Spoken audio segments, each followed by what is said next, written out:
Yeah, it's Uh, there, sir. We got it. okay, thank you. So before I start, let me give a very brief self-introduction so that you know where I'm coming from and what you can look forward to in this talk. So uh, I'm the Vice Chancellor of Jaypee University Anoopshahr, which is one of the four universities of the Jaypee group. And it is the youngest of the four universities. It was set up in 2014. And the first university, which is Jaypee Institute of Information Technology at Noida, was set up in 2001. And this, our university, was set up in 2014.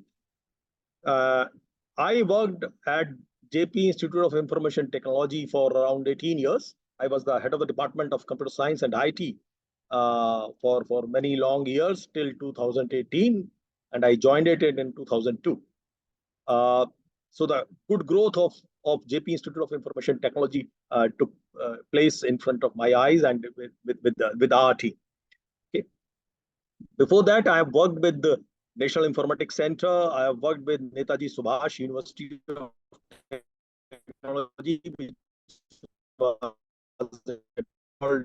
Delhi Center for the Arts. I have also worked at JK Lakshmipati University, Jaipur, as well as Galgotia University for a while. I've been director at Indira Gandhi National Center for Arts and director at JK Lakshmipati University, and also the dean at Galgotia University.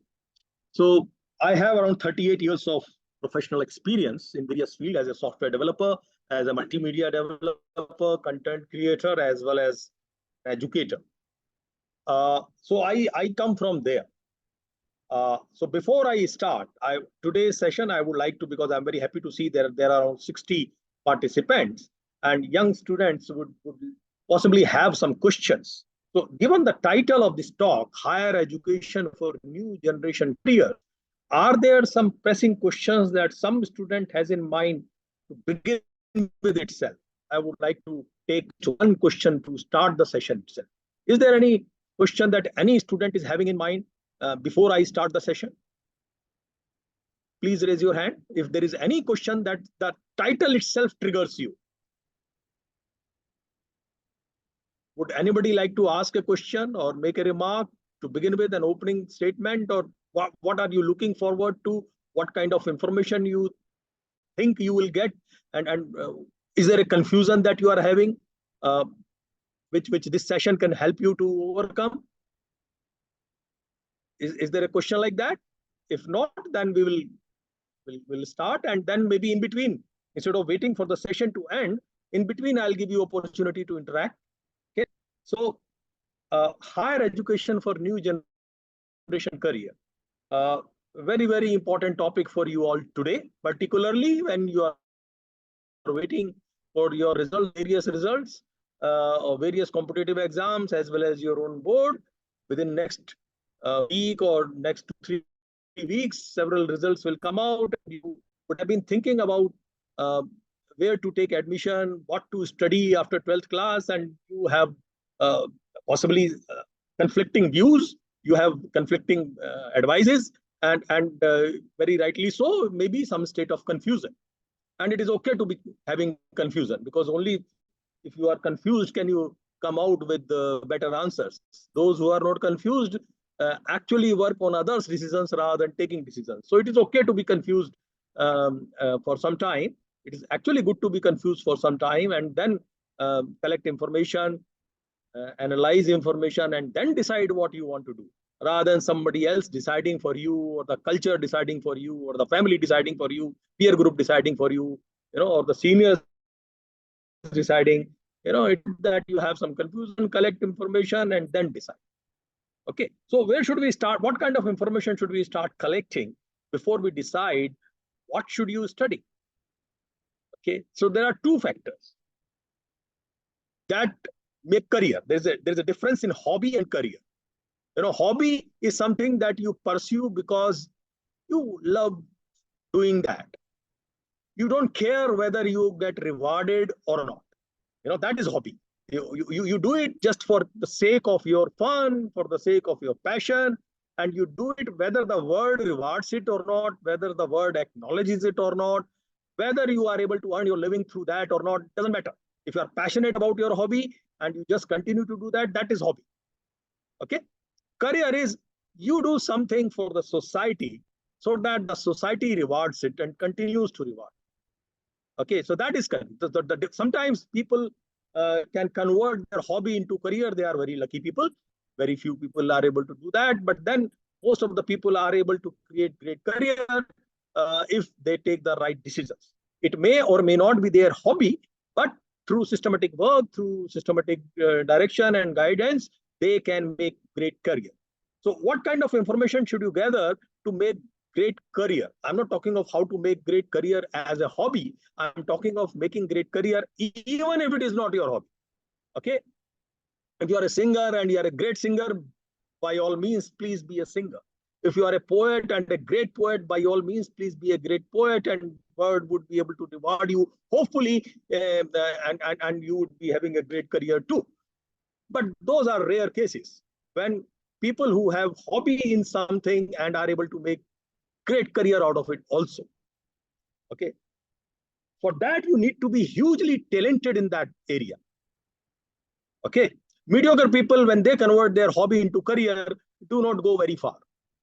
People with mediocre abilities in that area or mediocre talent do not go very far in that hobby, whether it is sports or arts or something else, because in order to be converting your hobby into career, you need genius level of talent. But even without having genius level of talent, through proper direction and through proper decisions, one can make great careers in different lines. Okay, because why you make great career in different areas?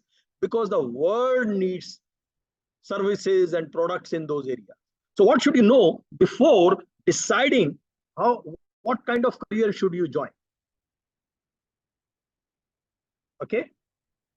Any suggestion on that? Any student wants to respond to that question? What is the first thing that you should know before taking this decision that what career would be good for you, or what is the demand of the new age careers? What information should you try to gather? Sir, yeah, yes, Vidushi, you want to say something? Sir, you should know your interest and passion. That is coming from the hobby. So interest and passion is perfectly fine. But because interest and passion is like coming from the hobby side. Okay. So hobbies can be source of great career, but to convert hobby into great career, you need to be hugely talented in that area. I'm saying even if you are not hugely talented or hugely passionate in some area, you can still make great career. So how can you, what information do you need to gather in order to make huge career, even if you are not passionate like Sachin Tendulkar was for cricket or Lata ji was for singing? Okay, those super stars would happen, but those would be few. Okay, but great careers can be made by people who are not hugely and gifted, talented people in some area, but they can still make great career. So what do you need to know in order to make great career, even if you are not hugely passionate like Sachin Tendulkar for cricket?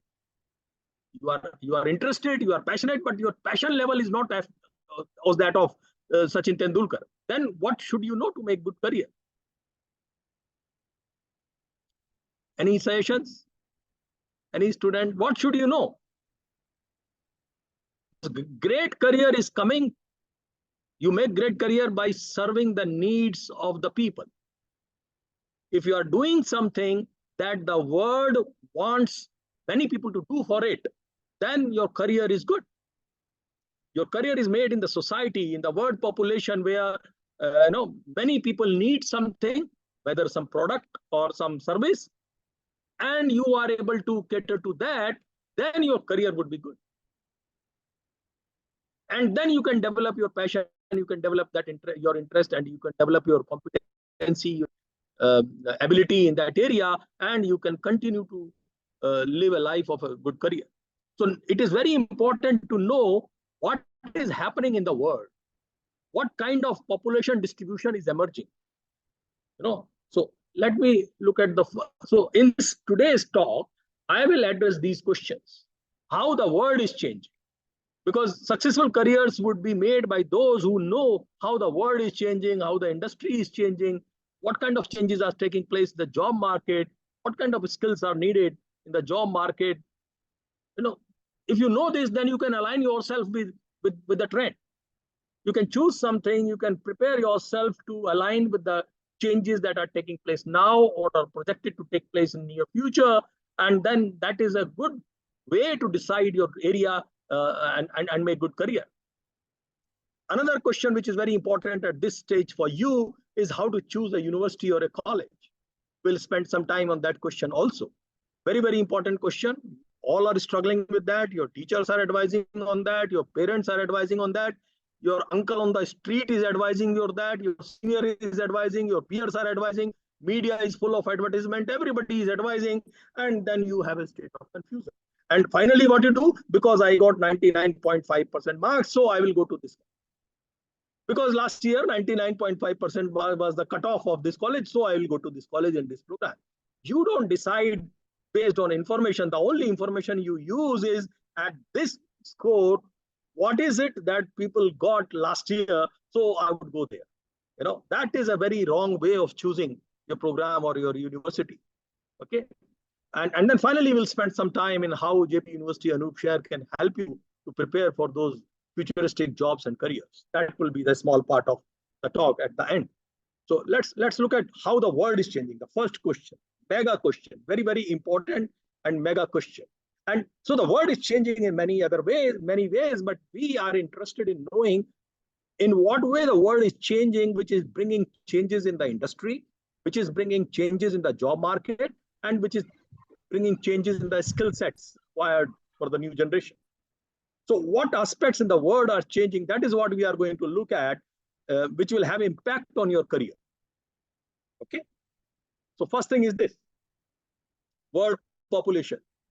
So in this century, and I'm sure most of you will live through the end of the century because of good healthcare facilities now available, the average lifespan is increasing. So most of you will be able to live through the end of the century. We will be increasing our population towards the end of this population. The population growth will continue in this century. Currently, we are around 8 billion people. We will become around 10 billion people by the end of the century. This growth will continue in spite of the fact that in some countries, this growth has stopped and this growth rate has in fact become negative. But major part of the world, it will continue to grow, and Asia and Africa would be the great contributors of the population. 70 to 80% population would come from Asia and Africa in this century. Population also means consumers. Every human being is also a consumer. So when you look at it from your career point of view, every person can be seen as a consumer of certain products and services. So many consumers would be there in this century. Okay. And we would need 80% more food for them.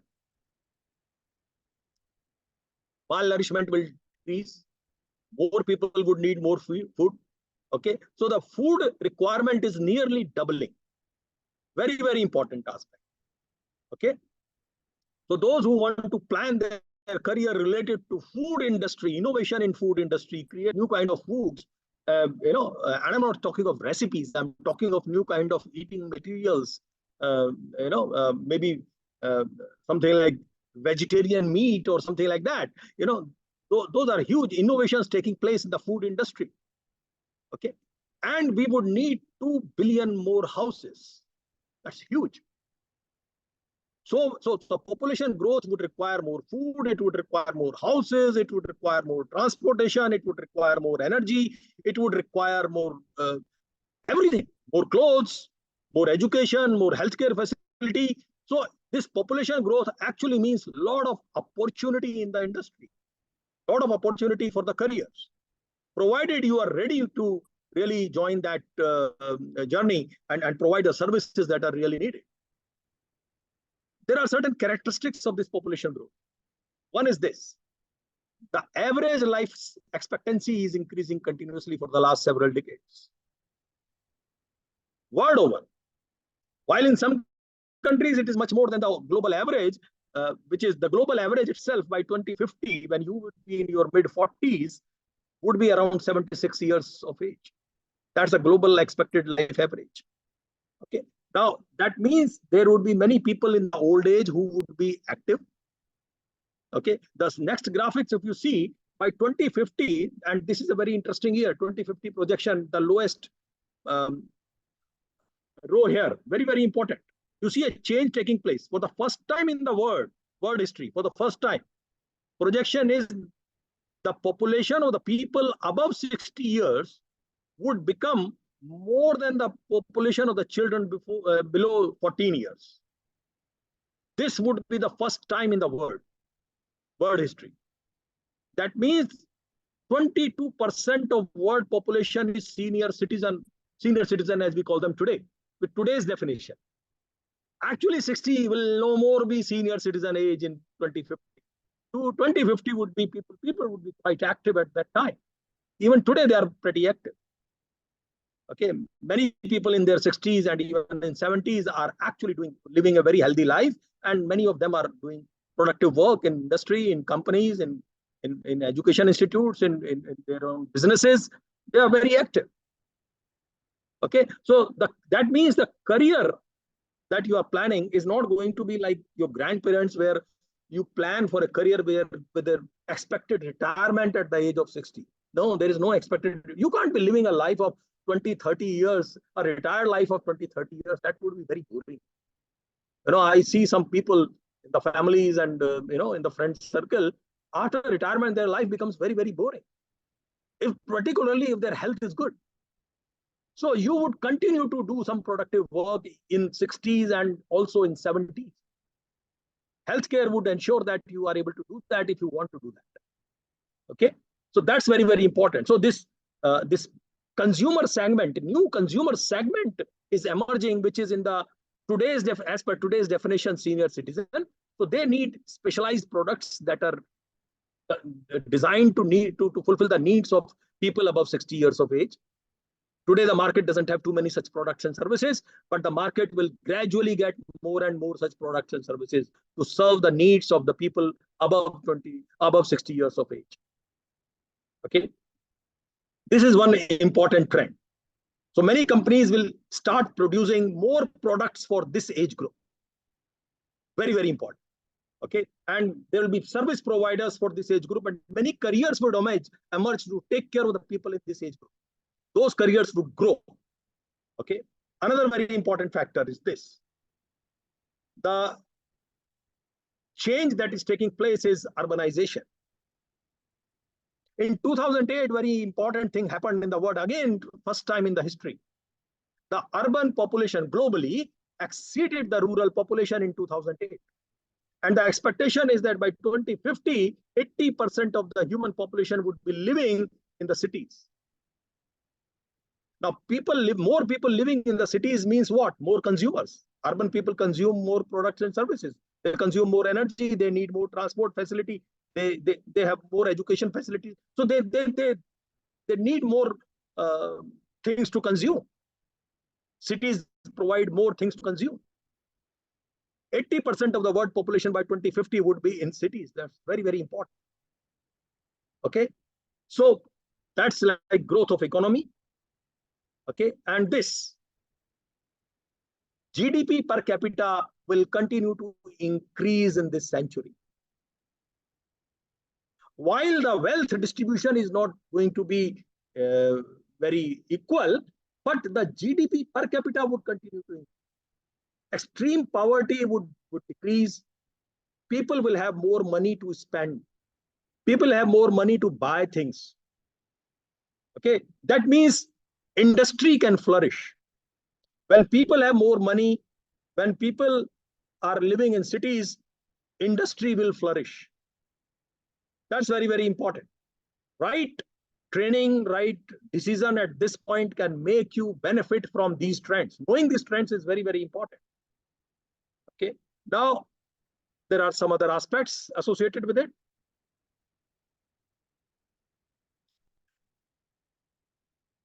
What is happening is I'm not able to get that graphic, but I will talk about it. The forest land has been decreasing and will continue to decrease till 2050 because of deforestation. And in spite of deforestation, because of urbanization as well as deforestation, combined effect would be that the agricultural land would almost remain static. The arable land would almost remain static as it is today. So look at this situation there. You have 80% more food requirement. You have 20 billion more house requirement and more people living in the cities. And you have less pests. What that would mean, increase in temperature, global warming. It is already there in front of us. Increasing carbon dioxide because of the industrial activity. So global warming has already knocked our door. The climate is already challenged. And the projection is that if it continues the way it is going and the global temperature, average temperature increases by 1.5 degrees Celsius by 2030 as compared to 1880, then nearly 50% of the world population would face challenges of drought, flood, water stress, heat stress, etc. Even if it is a little slower, that instead of happening in 2030, it happens in 2050, that the 1.5 degrees Celsius temperature rise above 1880s temperature. Even then, 25% world population will face this challenge. Hence, there are huge initiatives that have been taken by UN and by the governments and by the industry chambers.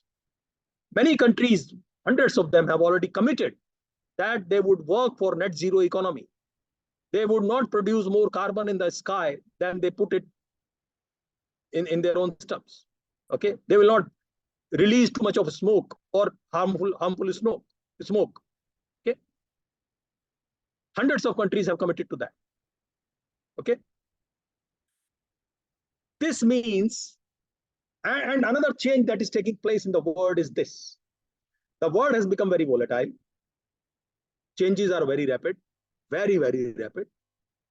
Ask your mothers what has happened to the gold rate in the last 15 days. It is going up, it is going down, every day it is changing. So changes are very, very rapid. It is very uncertain. Okay, you can't predict the future correctly. There are a lot of surprises. There are a lot of unknown impacts. And the world has become very complex. There is a war in Ukraine and Russia, and your economy gets affected. The war in Israel and Palestine is affecting our economy. And there is a lot of ambiguity. We do not understand what we want to do clearly, what we should do. There is an ambiguity. We don't understand the causes of the problems. There is an ambiguity. We don't understand what action should be taken and what are the likely effects of these actions. So the word today is called as VUCA word: volatile, uncertain, complex, and ambiguous. And yet the industry has to flourish. Population is growing, it is getting, so these are the major trends we have seen in the last few slides. World population going to 10 billion, 80% world population going to live in the cities by 2050. 22% of the world population would be above 60 years of age by 2050. Arable land is going to be static by 2050. It's not increasing from now, just the same. Food need would be doubling nearly. Houses, many more houses required, all other amenities required are associated with the houses. You have energy, you have transport, you have all kind of amenities. And the word has become VUCA: volatile, uncertain, complex, and ambiguous. What does all this mean? What does all this mean for the industry? Any student want to respond to this? All these big changes taking place in your prime career life, the next 25 years. What can all this mean? How should you interpret it? How should it guide your decision making? Any suggestion on that? Any ideas? It is all about the resources getting reduced, minimized, and more challenges going to come in future. These are going to be challenged, right? Okay. Yeah, go ahead. No, that's it. Just a suggestion for one of the parents. Okay. Any other inputs? Any student wants to give some ideas? How all will it affect our lives and your careers? What can be the meaning of it? How should you interpret all this? How should you use this information? What kind of industries will grow? What kind of products will sell more? What would the society need? If these are the trends, what would this society need?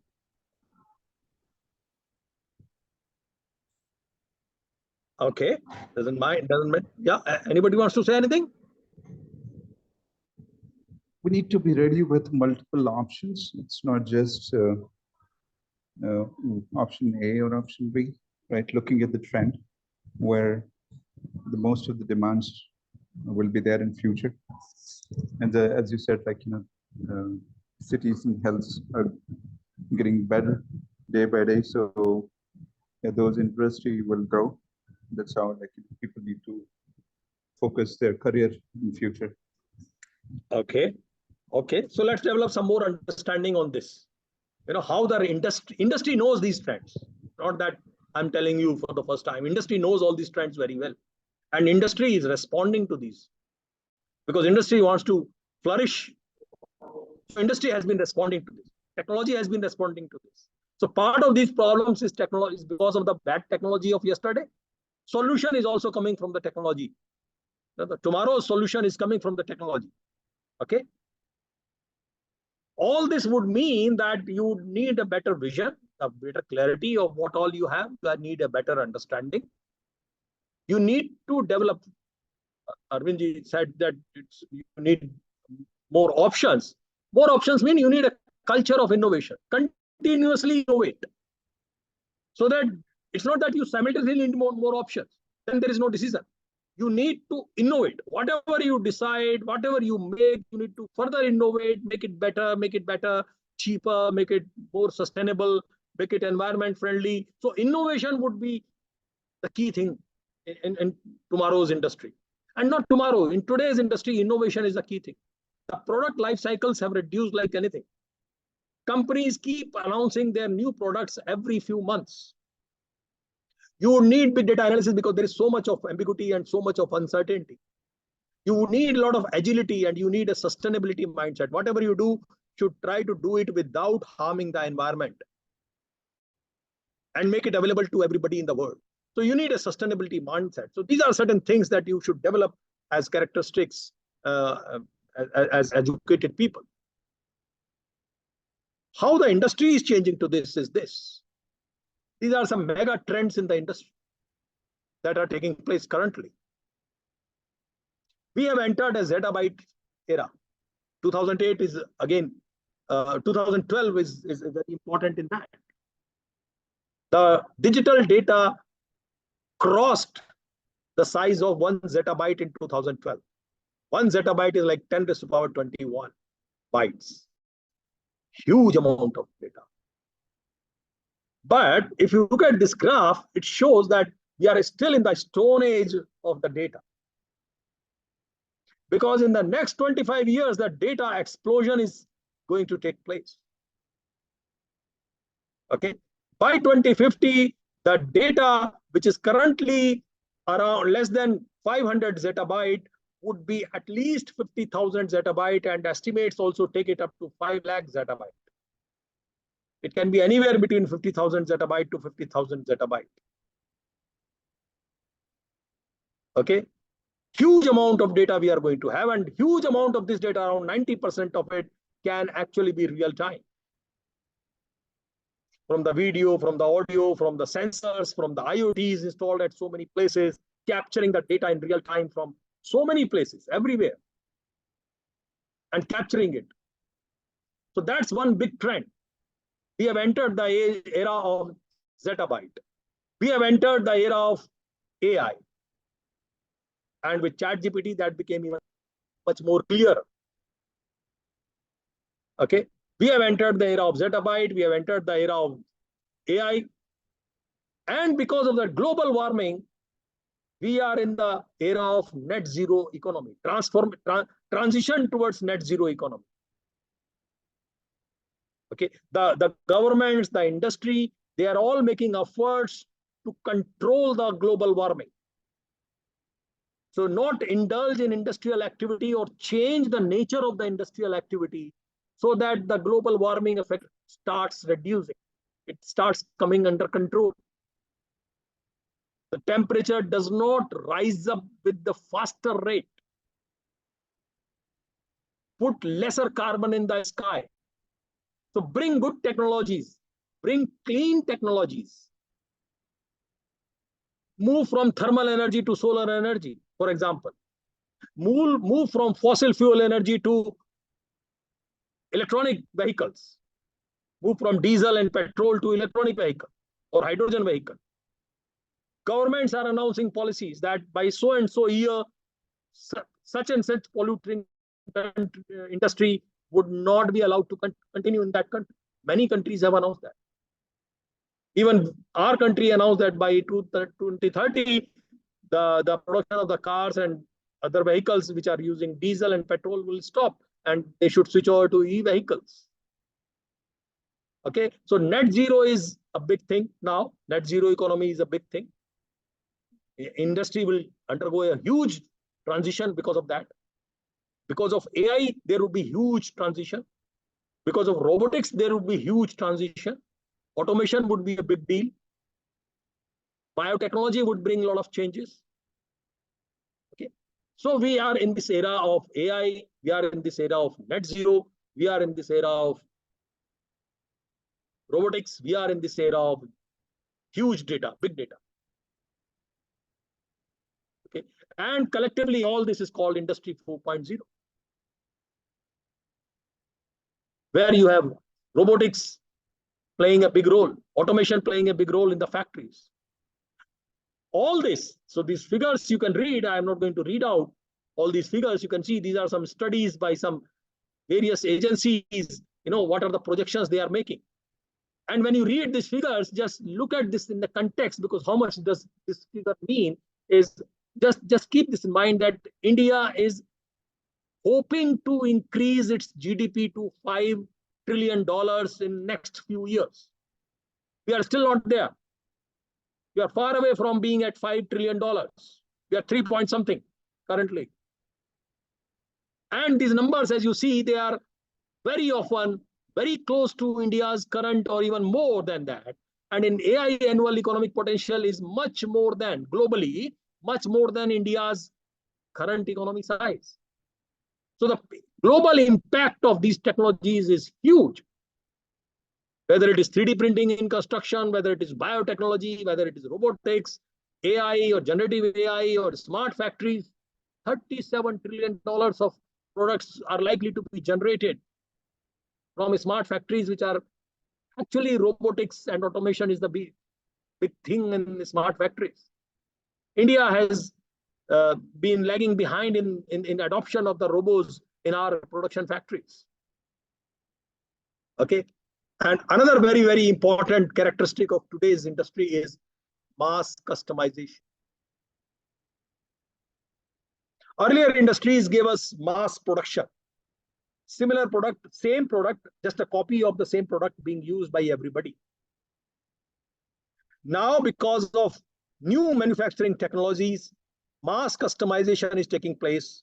And because of automation, because of robots, and because of 3D printing and other such technologies and AI, etc., it is possible to produce goods in the factories at lower cost, almost same cost as the mass production cost, and make it more customized, more personalized to individual consumers. That is where the industry is moving. All these trends are very important, because if you educate yourself in an area, somehow caters to these big industrial trends, the likelihood that your career would be good increases significantly. Irrespective of the fact which academic stream do you come from, whether it is science, whether it is maths, physics, or it is biology, or it is commerce, or it is arts, you can contribute to an economic ecosystem which is driven by these kind of trends. And how are these industrial changes and this world changing, bringing changes in the job market? So this is a study, Future of Jobs by World Economic Forum.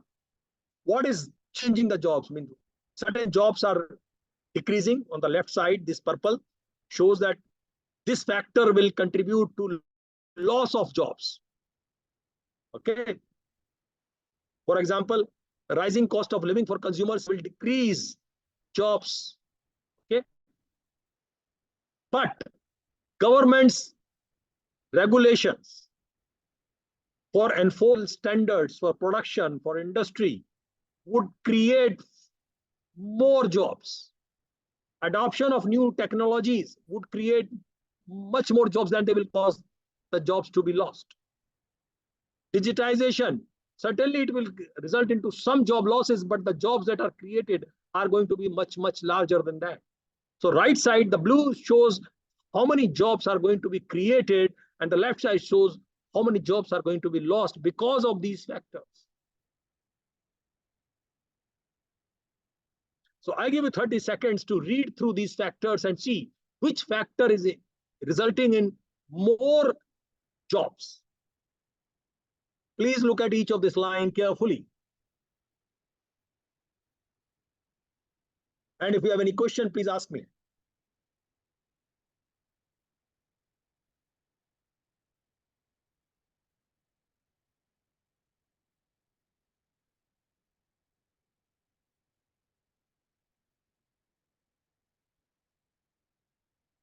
You can raise your hand. You know what Zoom protocol. You can just raise your hand if you want to make a comment. You want to make a comment, not a question, but you just want to say something, it's okay. You can say so.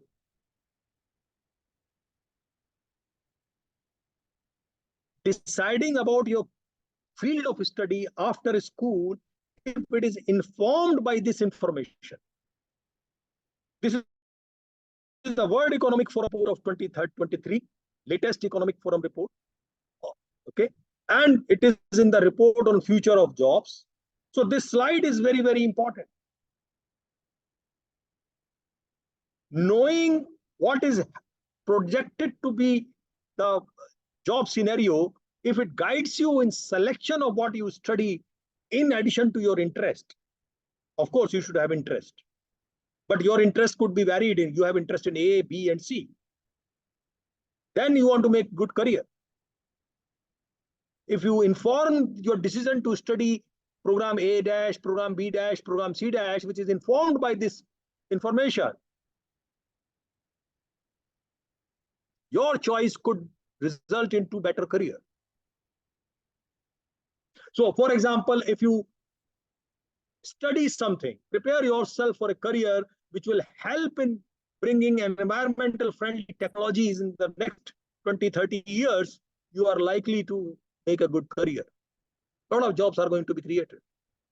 If you make a choice to, in the technology, new technology, help people and companies to adapt new technology, to develop new technology, okay, you're likely to have a good career. Okay. So if you make something related to aging population, you are likely to have a good career. Aging population will create these many extra jobs because they would need new products and services. Okay. What skills are needed for new generation jobs? Let us see. Again, the same report of World Economic Forum, last year's report, latest report. 2024 report has not yet come out. It will take some time. These are the technologies that are driving the job change. Adoption of digital platforms, big data analytics, Internet of Things, cloud computing, cybersecurity, artificial intelligence, environmental management technologies, climate change technologies. These are the technologies, and e-vehicle, etc., robots. All these technologies are driving big job changes in the industry. The industries are adopting so many.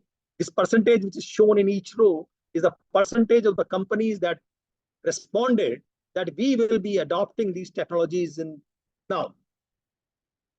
When companies adopt these technologies means what? They create jobs in these areas. So companies are going to adopt these technologies because they conceive the world to be moving in a certain manner that we have already discussed. Because the world is moving ahead in a certain manner, companies have decided to move in this manner by using these kind of technologies. So if you are a part of this ecosystem, your opportunities would be much more than otherwise. You can still make great career even otherwise, but then your challenges would be more. You would have to be super talented. You will have to work harder. And the same report shows what kind of skills the companies are looking for in their employees now. What kind of skills, what kind of thinking abilities are they going to value now the most? Look at it. What is coming on the top? Creative thinking. And why so? Because the world has become VUCA, because the product life cycle has become very short, competition is huge. So companies need innovative solutions. They need to come out with new products very frequently. And hence they need creative employees, innovative people. So innovative people are going to have a good time in tomorrow's industry, in today's industry. Analytical people who can analyze data, who can analyze problems, who can analyze systems, very, very important. So creative thinking, analytical thinking, and technological awareness, these are the top three in this list. More than 2/3 of the companies are going to value these skills. And these companies are from across the sectors. They're not just IT companies, they're not just manufacturing companies, they're across the sector. The survey was done by World Economic Forum, across the industries, across the country. Okay? You have to be curious. Curiosity is for learning. What you study in school and college would not be sufficient at all, because technologies will keep changing, new science will keep happening, new theories will keep emerging. One will have to remain informed of the new developments. And for that, you will have to continue to learn through your life. You will have to necessarily continue to invest a good portion of your income on learning throughout your career. Your education will not be over by your college or your university education. Okay? AI and big data is a big skill requirement. Okay? Leadership skills, so you can go through this list very quickly. I am not going to read out, but look at the mega trends. Creative thinking, analytical thinking, technological awareness, curiosity. These are the big things that industry is looking for, irrespective of your field of study. Whether you are a biology student or political science student or computer science student, doesn't matter. You are valuable only if you can do creative thinking, if you can help develop creative solutions, innovative solutions. You are helpful only if you can do complex analysis. If you can break down complexity into simpler entities and can propose better understanding of the problems and better solutions, that is what the companies are going to look for. Okay. And fortunately, our own new education policy has also responded to all this. Our new education policy, your teachers would be well aware of that, and maybe some of you have also made yourself educated about it. This is the core of the new education policy. It's a thick report, but this is the central paragraph of the new education policy for school as well as university education. The objective is to make students move towards less content, but ability to critically think and solve problems. Education should make students solve problems, and not easy problems, complex problems that require innovative solutions during college days, during university days. So creative solutions, multidisciplinarity, that is what the new education policy has been propagating. Education should become multidisciplinary in nature. Just knowing mathematics or just knowing biology is hugely insufficient. The biology students need to know good amount of mathematics, and mathematicians also should know biology. because there is a lot of scope of applying mathematics and biology itself, or in political science. So computer science people should also understand a little bit of political science, and political science students should also understand how to use computers for analyzing data. Today's social sciences have become computational social sciences. Today's sciences have become computational sciences. Computer programmers find opportunities to write programs for various domains ranging from healthcare to accounts to science to social science.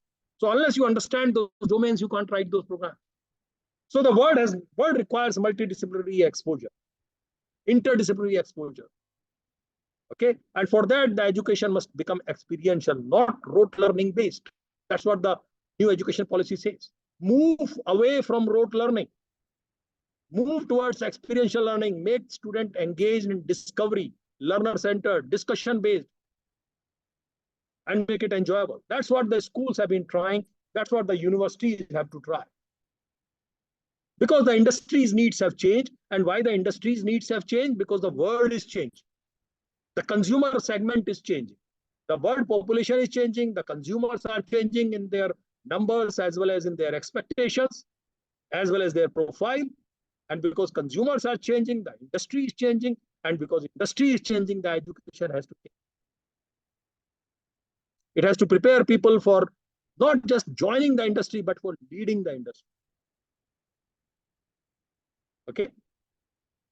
So now the second last question, very important. But before that, are there any points, any questions that any student wants to make on any issue that we have discussed so far? You can raise your hand and we can take a 1 minute break here and see if you want to participate here. Is there any input that you want to give? Or any teacher wants to make a point here? You want to state some opinion here? Add to the information that has been put forward?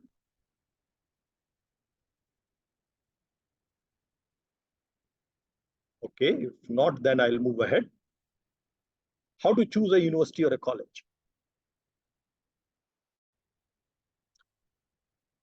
What is the difference in a university and college? Any student, you should answer this question. I'll not move if some question. You have to answer this question. What is the difference in a university or a college? This is a question that you must have studied by now, because you have to choose.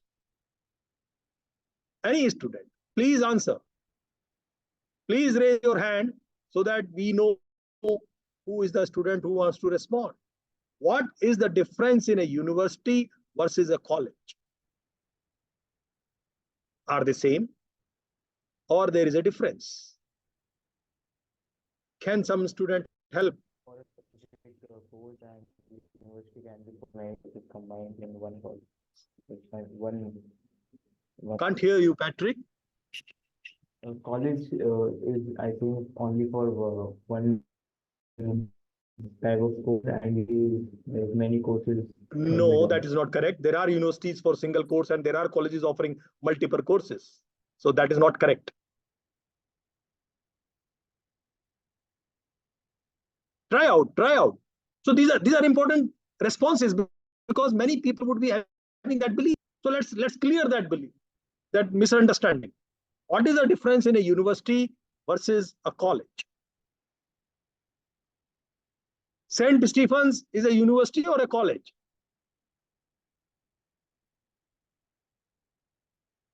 Students. Hello, are you there? In Google also the difference is what which I said. Pardon? So Google maybe वही आ रहा है कि college typically specialize in specific fields of study, while universities offer a wide range. Google can mislead. Don't overtrust it. Okay. Google is not the final answer to everything. Stop blindly trusting Google responses.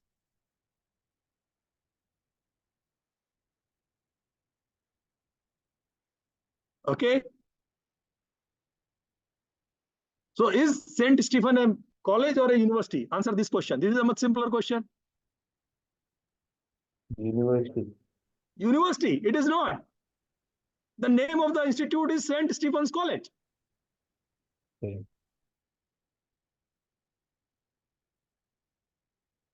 What is the difference in a university and college? My dear students, you need to know this. This is a very, very fundamental and important question. You are going to join one of these very soon. And you are comparing universities with colleges without knowing the difference between the two. How are you comparing? How are you going to decide?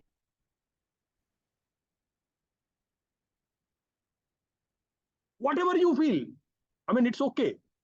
I'm part of the Jaypee family, so you're not talking to an outsider. Okay? So what is the difference? Some student, please respond. Good afternoon, sir. Sir, I Good would like to afternoon. say that universities are on a bigger scale with much more academic involvement, while colleges are on a minimal scale, and universities are kind of more in academic, we can say that. Well, that's very abstract. Same. Okay. Yeah. And We need to understand what is the difference with reference to your study. How your life would be different in a college than in a university. How your academic life is going to be affected whether you join a university or a college. Very important question.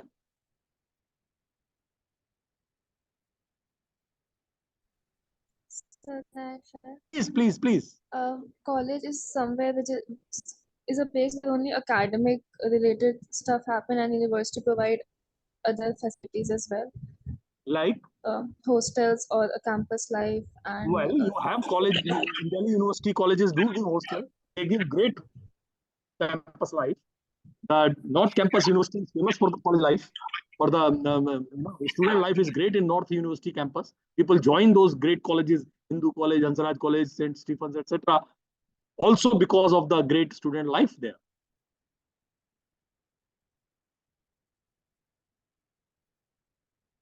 They have wonderful festivals, they have wonderful student activities, and they have hostel facility on campus.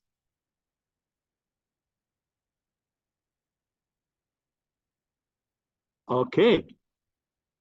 So these are some important things. I think maybe teachers will take a note of it, and next time, before the session starts of the 12th class, the next batch of 12th, they would tell them the difference or call me to tell the difference.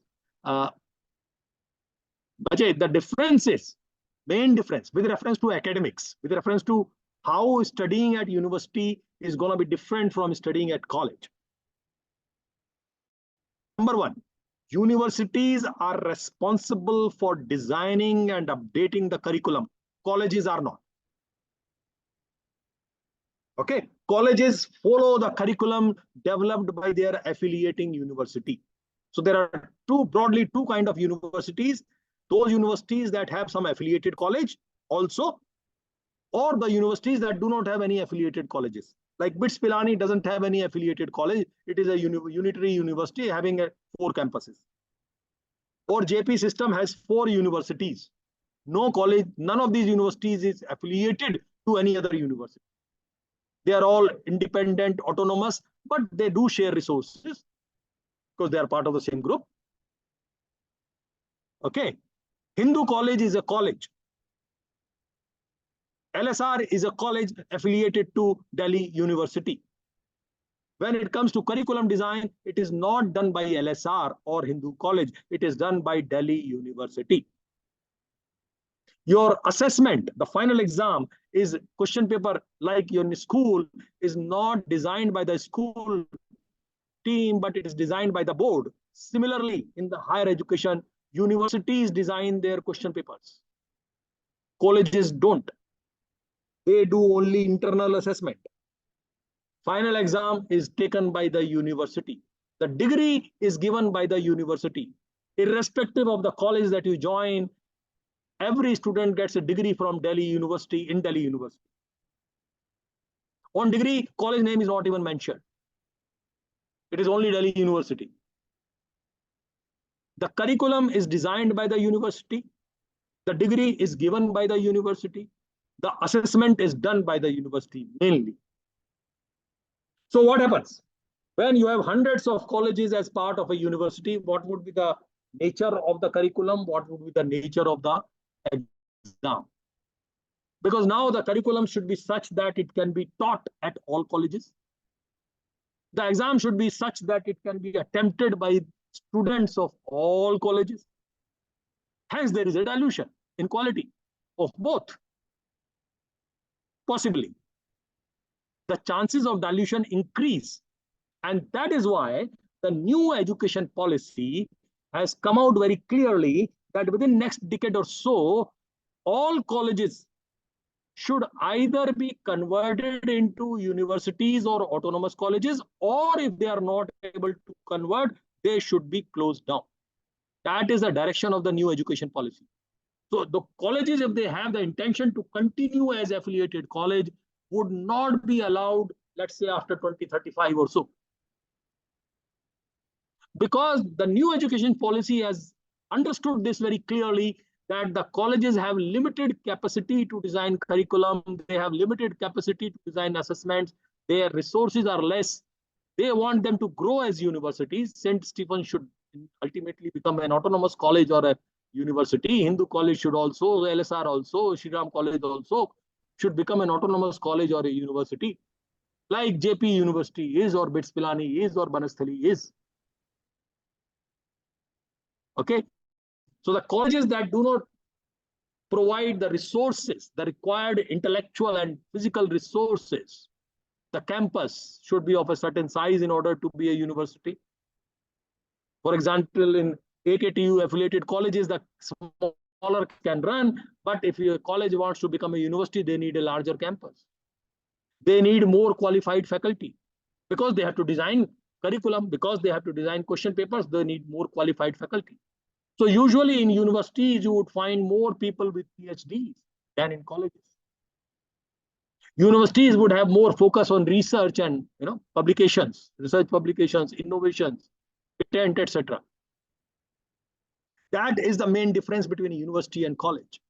And new education policy is very strongly advocating conversion of colleges, affiliated colleges, into autonomous colleges or universities.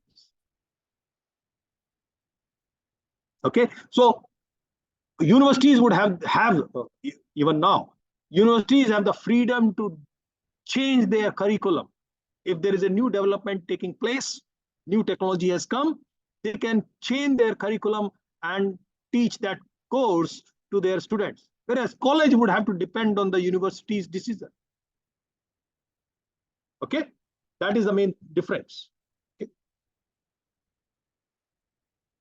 So I'm sharing some parameters. Apart from knowing whether it is a college or a university,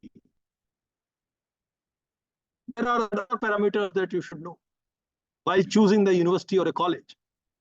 How many acres of land is available with this place versus the number of the student population? UGC recommends that for 1 acre of land of the institute should not have more than 300 students. That means if an institute has around 20 acres of land, it should not have more than 6,000 students. 20 into 300. Because the expectation is that if it, and I'm talking of regular students, expectation is that if you admit more students and across the years, not just 1 year, then the place becomes overcrowded. There is no space available. If you want students to grow as innovative thinkers, as analytical people, physical space is also very important. In a crowded space, can you do creative thinking? You need to look at the skies. You need to look at the free grass. You need to look at the trees in order to generate some creative ideas in your mind. You need open spaces. You need open spaces where 4 of you can sit and discuss things. Really. You don't want to go to a place which is overcrowded. Please don't go to any place which is overcrowded. And where the student population is much larger than 300 students per acre of the land of the campus. That is not even permitted by UGC. Some universities are still permitting, but it's not correct. How many students are there in a section? So if a class size is overcrowded, if the class size is too large, there will not be any discussions. You will not be able to ask questions. Teachers would not know your names. Teachers will not be able to interact with you in the class. So large classes would be detrimental to your learning and make you become creative thinkers and analytical people. How many classrooms are there in the campus per section? I know some universities where the number of the classrooms is much lesser than the number of the sections. That means they cannot simultaneously sit all the sections in the university. So what they do, they divide days. Some sections come on this day, some sections come on that day. You don't go to the university every day. Okay, if you don't go to the university every day, your learning will suffer. At least you should go to the university at least 5 days in a week. If you are going to the university only for 3 days or so, it is almost becoming part-time education. So unless you are doing something else in those 3 days, part-time education is meaningless. You should be working on, I mean, in India, the main trend is full-time education. So you shouldn't be joining part-time education in the name of full-time education. When you think that you are joining full-time education, you should better join the full-time education. This is the faculty-student ratio. UGC recommends 1:20 is the minimum. If it is better, it is even better.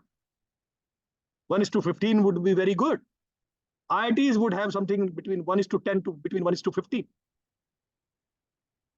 If you go to a place where the student-faculty ratio is 1:30, interaction will suffer.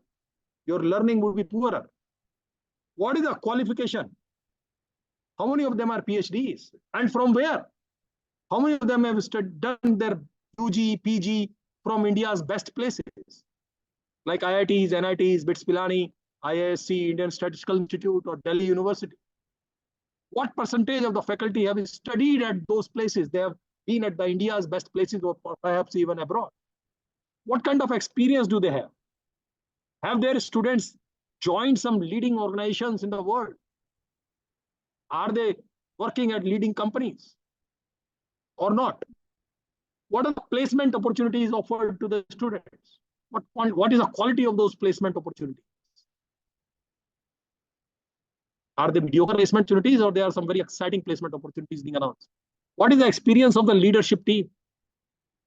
Is the curriculum and the process aligned with new education policy? Do they give new multidisciplinarity, interdisciplinary, flexible approach? Are they focusing on skill building? Are they focusing on outcome-based education and focus on problem solving and student projects? Are the assessment methods demanding? Are the question papers simple or challenging?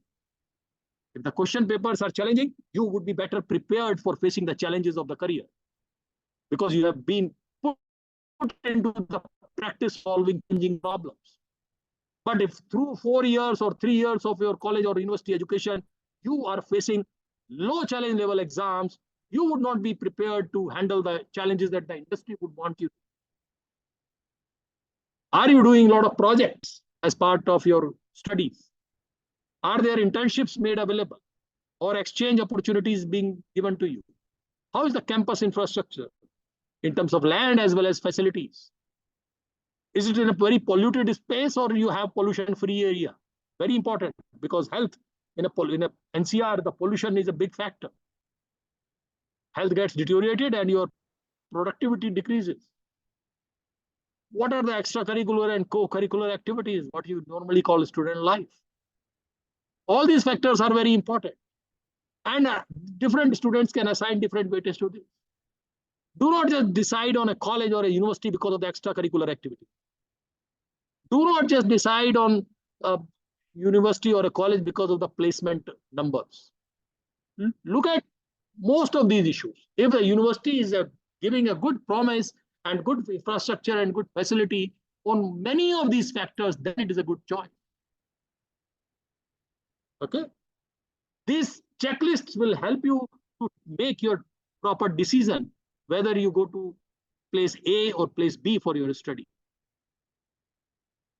And now finally, I come to the end of today's talk. How our university at Jaypee University Anoopshahr can help you in building a good career. So these are the programs that we are offering.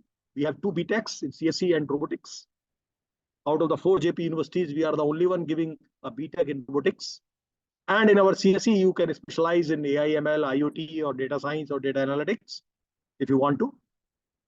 Our BCA and BBA programs are also available. They are also giving specializations.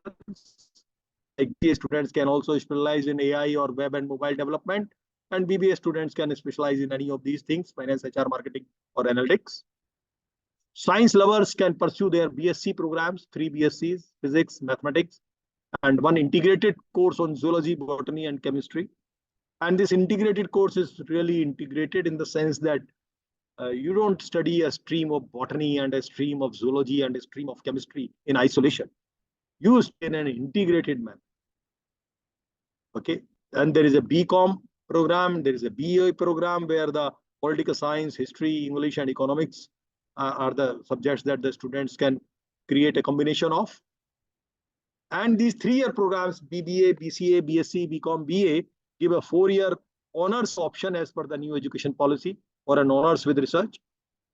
And in addition, we give optional minors, 5 interdisciplinary optional minors. So students studying any of these programs, above mentioned programs, can also choose, if they wish to, any of these optional minors. For example, a student studying BSc Physics can pick an optional minor in computational science or an optional minor in sustainability studies. A student studying BA may like to do an optional minor in AI, business, and society, or an optional minor in community empowerment and development. So this is absolutely up to the student's choice. All these programs are offered by the university. These are our salient features of the program, part of the Jaypee University.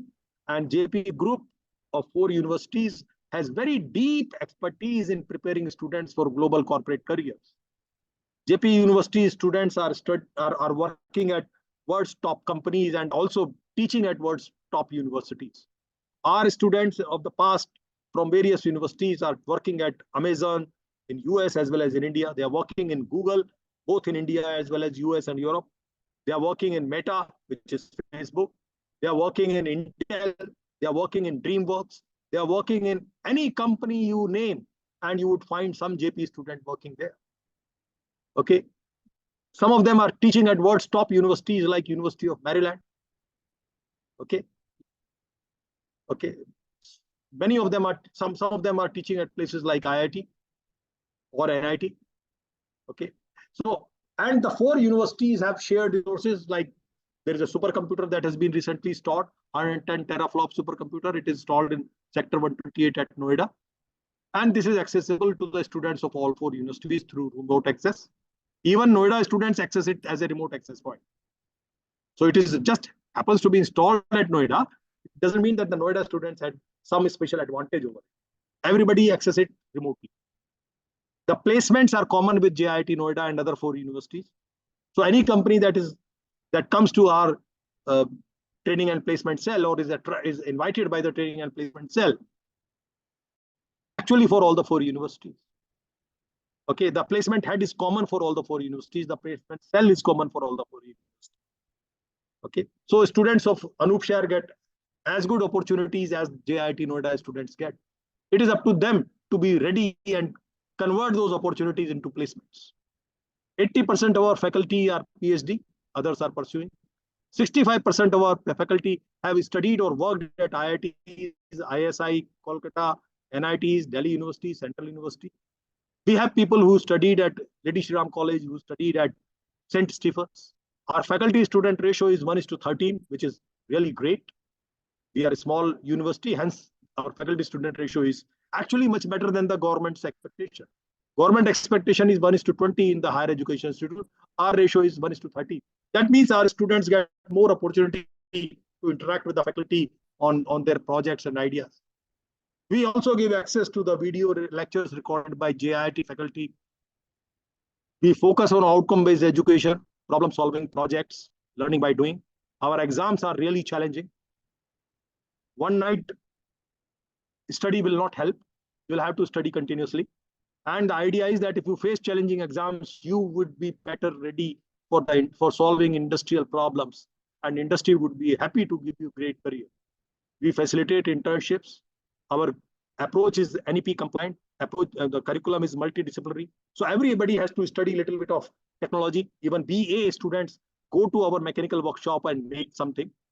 They also have to study a little bit of programming in order to use programming for data analysis for their own domain. Even engineering students have to study a little bit of humanities and social sciences. Okay, there is a lot of flexibility in terms of a lot of electives. There is optional minor, I've already mentioned. There is focus on skill enhancement through vocational courses, ability enhancement. And campus is just from your place in Greater Noida, it is only around 80 kilometers or even lesser. 1.5 hour drive from Greater Noida. It is pollution free on the bank of Ganga. Large campus, nearly 100 acres, very green, very clean,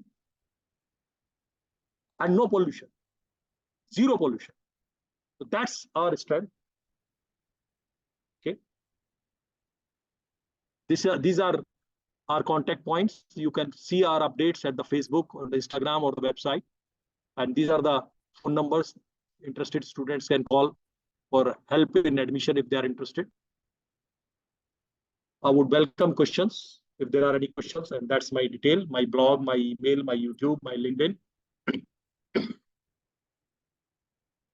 I would welcome your questions if there are any, and there should be some questions because it is about your career. And you need not ask questions about Jaypee University only. You can ask me questions related to any field. You can ask me questions related to your career, any university, your program, whatever you are planning. Okay.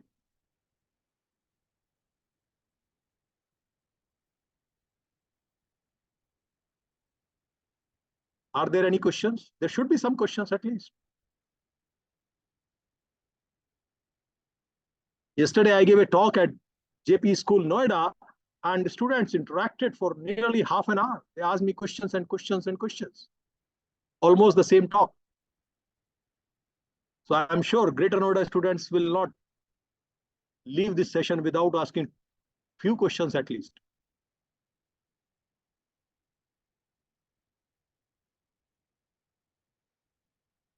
Please seek clarifications. Express your opinion. You want to make a point? Okay, not a question, but you want to make a point. Please do that.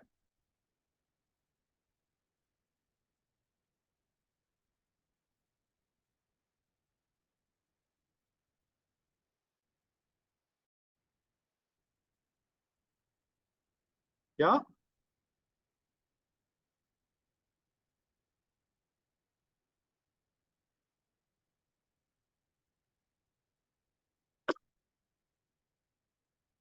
Well, after more than 1 hour of talk, you don't have any question. There are two ways it can be interpreted.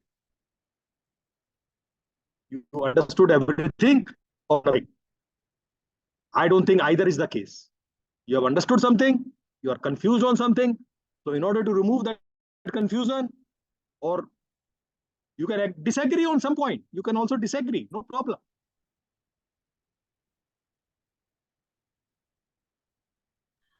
Please participate, ask some question.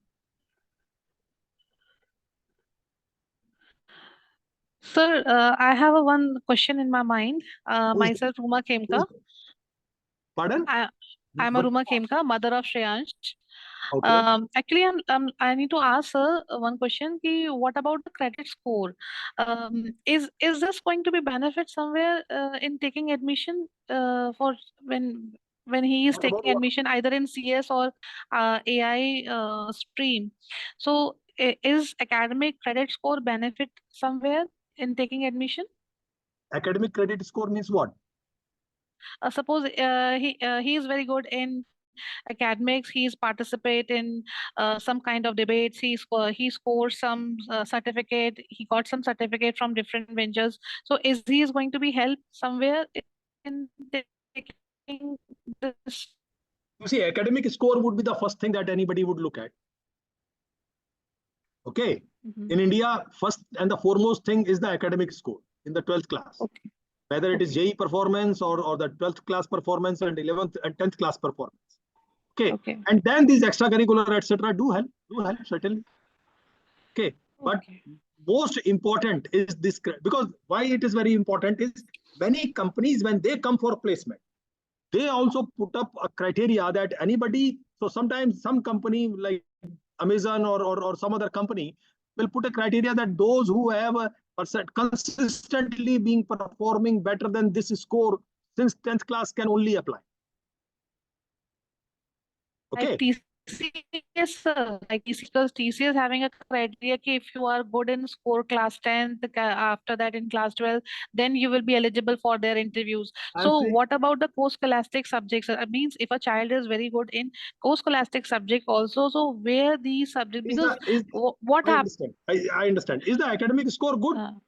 Yes, this academic score is also good, but the thing is that, sir, No, what then, about the then co-scholastic subject? Actually,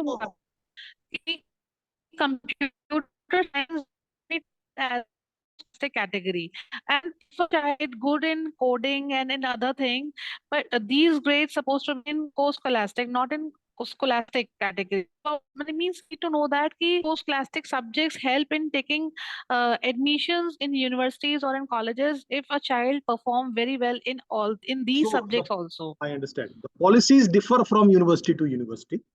Okay. We would certainly welcome a good coder. Okay. Okay. Okay. But we would expect a minimal academic overall performance also. Okay. So, sir, I need to ask again one question. If you are welcoming coder, how Jaypee University Anoopshahr is going to help a good coder? Means what are they giving extra to these such type of coders? Means suppose if a student is very well in good in coding, so are they giving us some kind of exposure in industrial means in industries, or what means workshops, and what kind of exposure you are planning for? We will mentor that student to become a better coder. Okay, we will put him in the right community. We have faculty we run a coding club on our campus. Okay, we will encourage the student to participate in coding competitions. We built that culture at JIT Noida.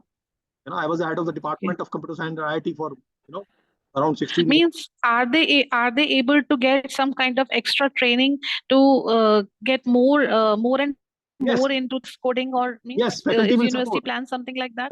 Faculty will support. Our faculty will support. We have faculty whose students are working at Amazon, etc. Okay, we have a faculty who was earlier with Jaypee University Anoopshahr, and many of his students have joined these big companies like Amazon, etc. And he trained them for these kind of competitions. So we mentor our students who are having a natural interest in coding to become better coder. But would expect that their academic score remains at least at some level, minimum level. Yes, of it's course. not that of course. scores are bad and you are only doing Yes, coding. Of course, that kind of thing we will discourage, because that would not be helpful for the student. Yes, of course. I understand that the academic is a main thing, but one more thing. I have one more question. Suppose if a child is good in academic also, and if having a bent of coding mind also, and as you university support to shift in other places also. Now, in this scenario, academic is not going to be suffer, or they teachers are going to be extend their support for means in that time period on that gap. We'll have to balance it out. We'll say we'll tell the student not to ignore the courses that he or she has to study and give more time to this coding, but not by ignoring something completely. Okay. Because Thank you, I've sir. seen some people at JIT Noida who were very good coders, who loved coding, but their academic performance in other courses somehow fell below certain standards, and then they would not possibly be picked up by many companies. They would not even become eligible. Okay. We would have to go to those companies and tell them that this guy is very special. Please look at them. Sometimes the company would favor our recommendation. Sometimes they will not. Okay. Okay, sir. Thank you, sir.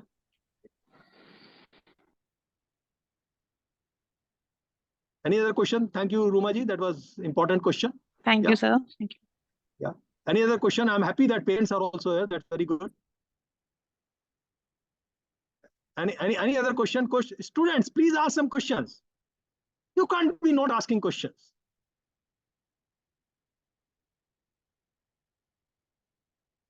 ability to ask questions is part of critical thinking, which is highly valued in today's time.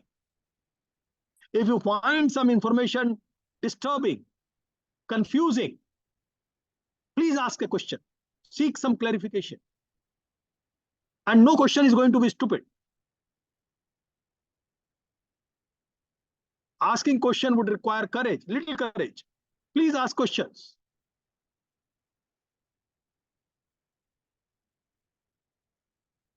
Okay, those who are not willing to ask questions now, you can approach me through email. My blog address is also given. I also run a YouTube channel. You can see some of my videos there. You can approach me through LinkedIn or Facebook also. And since we are part of the Jaypee system, you have a right to ask questions to me. You have a natural right, and I'll be happy to help you in resolving your confusions. Okay, so with this I would close, and thank you everybody. Yeah, over to the teachers, the concerned coordinators.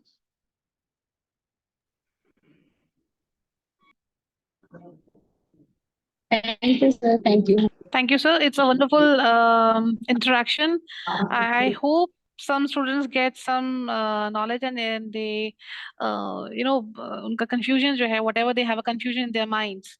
I hope they must be clear.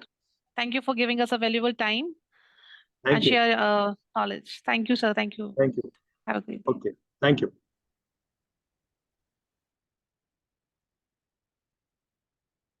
The coordinator, I would request you to please share me the video recording of this session after we have left this meeting.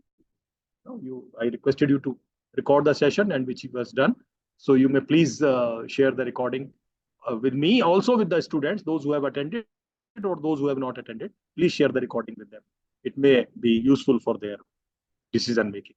Thank you. Thank you, sir.